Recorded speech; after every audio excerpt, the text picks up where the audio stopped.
good, beautiful people? It's your girl Tay, and I'm here yet again with another update video. So definitely make sure you guys smash that like button, comment down below, subscribe, plus push your post notification bell button so that way anytime I upload a video, you will be notified. Happy Tuesday, you guys. I hope you guys had a wonderful weekend. Let me tell y'all something. Without getting into all of the details, my weekend was drama filled, unfortunately. Okay. That's all I'm gonna say about that. I had some people that just really trying my patience and my sanity at the same time. I swear to God, just literally tap dancing on the last few bit of nerves that I have. But we're gonna move on from that. Other than that, I slept in, you know what I'm saying? I got me some good rest. I was able to get some work done for my other channel, which, by the way, if you are not already subscribed, I do have a beauty and lifestyle channel called Live, Love, and Elevate 2. I will leave the link for that down below in the description box. And without further ado, let's jump into the news. All right, so this actually came out 2 days ago. I'm hoping that I'm not late, but we're going to find out together. I believe I spoke on this with you guys before, but you know I like to review. So it says qualifying residents could be eligible for rebates and economic aid checks as soon as this summer if they apply on time. Okay, actually, yeah, I think we have missed the deadline for this. You guys, hopefully, and this is for New Mexico, the governor signed a bill to give relief to applicants who filed a request by 5 p.m. Mountain Standard Time on May the 31st, which is today. Okay, and I'm pretty sure we are past that deadline. This was a one-time rebate application open on the 2nd of May with 2 more days left. It was 2 more days when this came in. There are certain criteria that you must meet for economic relief if you are a non-filer. Okay, so for those of you who may not know, really quickly, even though we've already missed the deadline, I'm just going to give you a little bit of general information. Households of married couples or single individuals with 1 or more dependents can receive economic relief payments of $1,000. Okay, households of single individuals without dependents can receive $500. Okay, low income seniors and some individuals with disabilities. It doesn't say anything. It just says low income seniors and some individuals with disabilities. So I'm going to assume that you guys can receive the $500 too because you don't have any dependents. It says, however, the legislature allocated a total of $20 million for economic relief payments to non-filers, and these funds will be available to applicants on first come, first served basis. Okay. And like I said, the application did close today, which is the 31st of May. Okay, economic relief payments will be issued by the 31st of July. So just in case you guys were not already aware, they should be distributing payments at the end of July. Again, that's July 31st. Now, see if there's any more information on here, and there is not. But if you guys want to look for more information yourself, then it says to visit the New Mexico's Taxation and Revenue Department. Okay, moving on from that, so I saw this post. I haven't read through it, but it came out yesterday, and I kind of wanted to skim through it with you guys just to make sure that I am not misunderstanding what they're saying, because the title is a little bit misleading. So it says California schools no longer have to notify police of threats made by students.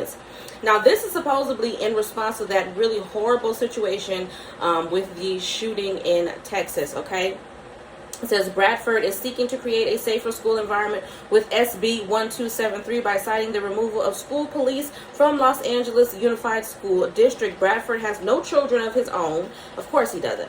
Senator Sidney Calliger, Dove, supported the bill despite being a stepmother.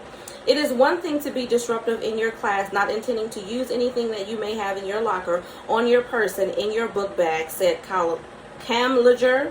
It is another thing to have a weapon that you intend to use. Senator Melissa Melendez voiced her opposition to the bill, citing a mass shooting in Florida after a student was expelled. Okay, I will remind you that in 2018 of the Stoneman and Douglas shooting, where 17 people were killed by their fellow student Nicholas Cruz, who had behavioral issues since middle school, said Melendez.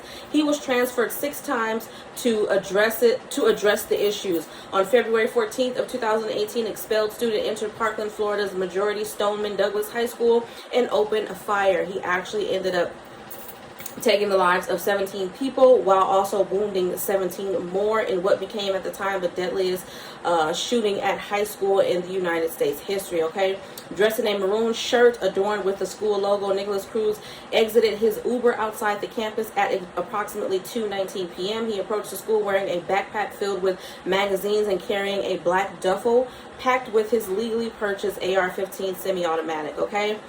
Schools should take all threats seriously, okay? SB 1273 passed in a vote of 21-12. Okay, so I'm still a little bit confused. Y'all let me know what you got out of this. I am definitely going to look that up, SB 1273, because the way that the title has it, kids, let me see, California schools no longer have to notify police of threats made by students. I can't see why you wouldn't want to alert the police if there is a viable threat going on at the school. If you get a threat, which to me, that seems to be what the problem is. You're not taking this seriously, and they expect us to send our kids to school when we can't even trust that you're going to protect them there. You got doors open. Anybody could just walk on into campus. This is happening too much, and nobody is saying enough about this issue in order for them to fix it. Everybody is talking about the person who actually did this. They're talking about him and how he was feeling, but nobody is talking about the issue at hand, okay? The issue is that people are finding it way too easy to get their hands on weapons, okay? And that's the reality of the situation. I don't believe that none of these people had no mental issues and there was no signs,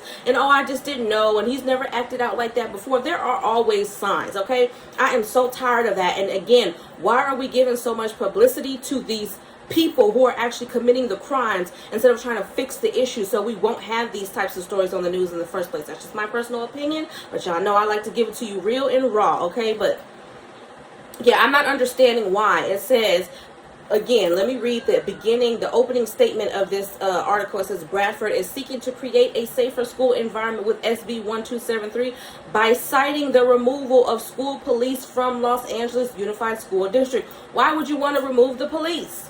I feel like now we need the police more than ever, okay, with a situation like this, with the situation that happened in Texas. We need the police. We need police presence, period, okay? And parents, okay, if you are afraid of your own children, that is a sure sign that something is wrong. I mean, I'm just saying, if you are afraid of your children, that is a sign that something is wrong, because I'm checking backpacks, I'm checking purses, I'm checking anything, duffel bags. If it's new, I didn't buy it, I don't care, okay? Let me tell you something. Y'all know I got a lot of kids, and I have to run a tight ship, because at any moment, at any time, anybody can flip out on me. You know what I'm trying to say? So I feel like it is our jobs as the parents, first and foremost, to try to take care of these situations at home. I understand there are some situations that don't fit into that mold. There is nothing that you can do, and I do really understand, and I can appreciate situations where parents are really legitimately scared of their children, okay? But when you find the time, you need to call the cops. You need to call somebody to get some help. Get your child some help, because if they are threatening you, if they are threatening violence on their own family, what do you think they are going to do out there in the streets? I'm just saying, it's your responsibility. Children or not, it's your responsibility, okay? Because this is happening way too much. Kids is creating BOMBS in basements and things of that nature, and nobody is saying anything about it. Nobody is doing anything, and everybody is throwing up their hands like they had absolutely no idea what was going on. But I'm going to move off of that subject, okay? So, let me tell y'all, this right here that really shocked me. Moving on to something that's a little bit less dramatic. It says, urgent warning over strawberries from Walmart and Trader Joe's after hepatitis A outbreak leaves 12 people hospitalized. Okay, this was put out there by The Sun 2 days ago. It says the Food and Drug Administration is investigating after the bad berries were connected to 17 illnesses, with 12 leading to hospitalizations. The FDA is investigating batches of strawberries in the United States and Canada, which were sold at Aldi's, H-E-B, Kroger, Safeway, Sprouts, Farmers Markets, Trader Joe's, Walmart, Wise Markets, and Winco Foods, among others. The multi-state outbreak impacts H-E-B and Fresh Compo brand strawberries, okay? That's the brand, H-E-B and Fresh Compo. The FDA says that strawberries bought between March 5th of 2022 and April 25th of 2022 were affected. So it's likely that most consumers will have either eaten or already thrown them away. But officials say if you bought HEB or fresh compost strawberries between those dates and froze them, you should dispose of them immediately. There is no suggestion that strawberries bought outside those dates are affected, and fruit bought today would be safe to eat. The FDA believes that the outbreak infected organic strawberries packaged by 2 companies. So far, hepatitis A cases linked to the strawberries have been recorded in 3 states. We have California, Minnesota, and North Dakota, officials say. If you are unsure of what brand you purchase when you purchase your strawberries or where you purchase them from prior to freezing them, the strawberries should be thrown away, the FDA told Yahoo News, okay? Hepatitis A can have symptoms ranging from mild to severe, and most people infected recover fully within a few weeks. Symptoms include muscle pain, fever, tiredness, feeling sick, and loss of appetite. Okay. However, in some instances, it can lead to liver disease and even result in DEATH. There is a vaccination available for hepatitis A, just so you guys know. And yeah. Now, the reason why I brought that to you guys is because all of this stuff is common. I mean, let's keep it 100. I buy strawberries year long. That's one of my son's favorite fruits. I keep strawberries and grapes here on a regular, and I buy a majority of my fruit from Walmart. So when I saw this article, of course, it freaked me out because I'm pretty sure that I have purchased a lot of strawberries within that time. Now, whether or not they were by HEB or Fresh Compo, I can't really say. I know I get, what is it? Driscoll's, and I know that there is a off-brand, but I can't remember the name of it, so I'm just hoping. Nobody has come up sick thus far, so I'm hoping that we are in the clear, and a lot of the times these strawberries be already pretty bad anyway, so by the time I do get around and remember that they're in the refrigerator and go to eat them, it's time for me to toss them out. So I'm hoping that if we did get a bad batch, that that's what happens, because so far so good in my household. But if you guys did get any of these strawberries from any of these places that I have mentioned, and again, if you're just not sure, please toss them out. I don't want anybody getting sick. It's too much going on in the world. It just seems like we can't catch our breath. It's just so much going on. We got the situation in Texas, we got the situation with Russia and Ukraine, we got high gas, we still in the pandemic. Like, it's just a lot going on right now, and I want you guys to be safe, and you know what I'm saying, if I can't give you anything else, I want you to be informed and I want you to be safe. So we are going to end off on that note. I am going to jump over to emergency SNAP maximum benefits for the month of June. Now, I did take the liberty of checking, and I did not see any additional states having been added to this list. So I'm going to go over what I already have written down. I'm going to give you the payout dates, and then, you know, we're going to get on up out of here because it's late and mama tired. But emergency SNAP maximum benefits for the month of June, we have Alabama is being approved, but I don't have a payout date as of yet. I want to say that Alabama generally pays out, is it at the beginning of the month? Let me see. So for last month, for May, it was June the 1st. So I'm going to go out on a limb and say most likely you will be receiving your benefits in Alabama on July the 1st. Usually on the website, it will say something like they're going to be deposited onto the card at the end of the month. So whether that be the 30th or the 31st, and then they'll be available on the 1st. So even though it's not on the USDA, let me just say that before somebody comes and say, you said, no, I'm giving you an educated guess and saying that I believe that those benefits for Alabama will be available as of July the 1st, but that could change. Alaska, we have May the 3rd through the 31st, DC regular issuance. Georgia, again, as being approved, but I don't have any payout information available. Hawaii, we have July the 11th. Kansas, we have July the 15th through the 24th. Maine, June the 10th. Maryland, June the 1st through the 30th. New Hampshire, June 3rd and the 17th, and then July 3rd and the 15th, and then New Jersey, June the 1st through the 5th. Then we have North Carolina at June the 22nd through the 30th, and then July 1st. Oregon, June the 10th, the 29th, and then July the 1st. Pennsylvania, we have June the 16th through the 18th, and then the 22nd through the 25th, and then the 28th through the 30th, and then August the 5th.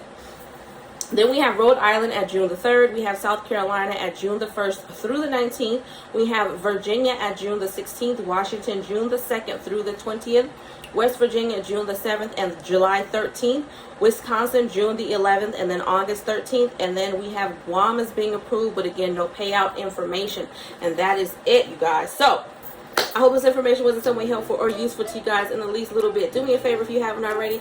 Don't forget to smash that like button, because it really does help to let YouTube know that you like what I'm doing and you want me to stick around, okay? Let's drop some flowers down below. Let me know that you made it all the way to the end of the video. And as always, you guys, I am going to say, remember to live, love, and elevate. And I will definitely see you guys in the next video. Peace, y'all.